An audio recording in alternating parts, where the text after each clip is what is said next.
cross-margining assets is a big deal. Dapper Dan.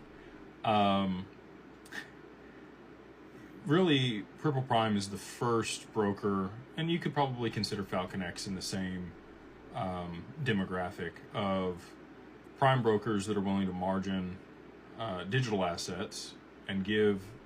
So what does that mean? Basically, you're able to post that as collateral with them, and then they use that collateral and margin it, and you can put that into other things. So whether that's treasuries or bonds, or if you want to have it in stocks, you can park it wherever you want.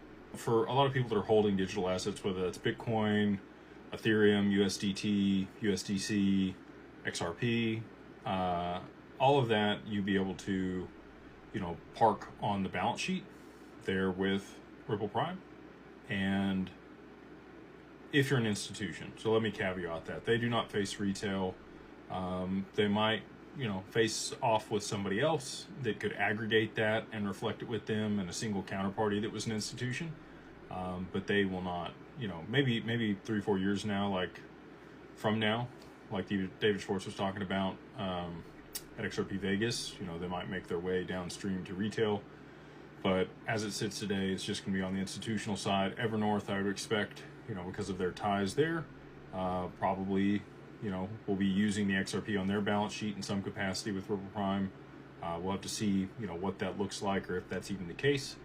But, just speculating that might be the case based on, their positioning in the market and, their close ties with Ripple. But that's the benefit there. You're able to post that as collateral, margin it, be able to get access to other investments to be able to generate cash flow off of that position. This person says XRP going to $1 million. I would love to see it. I do think eventually we'll get there, but not here in 2026. That'd be a wild ride from $1.40 to $1 million. 3-4 digits here this year. I could see that. I actually think that personally. But again, that requires macro events. And on the macro side, still watching oil hang out around 17,000 yen per barrel. Still watching the JPY 10-year continue to rise. Bond yields are rising across the board. People selling off bonds because they are scared that they are going to have some volatility or not be, paying out. Japan has dumped a ton of treasuries in the last couple months here to be able to push the yen up against the dollar or strengthen their currency.